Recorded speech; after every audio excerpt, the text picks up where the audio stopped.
Just doing a few lab shears today. They're done at a much lower angle usually. These are 10, 12 degrees. I'm going to do a little scratch test here. And that one, yes, it's just about a little over 10. I've got it set around 11.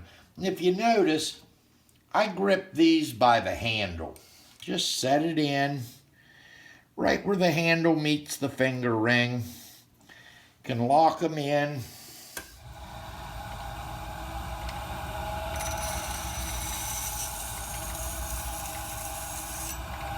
And I've got my burr on that one.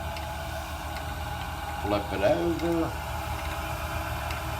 Set it back in.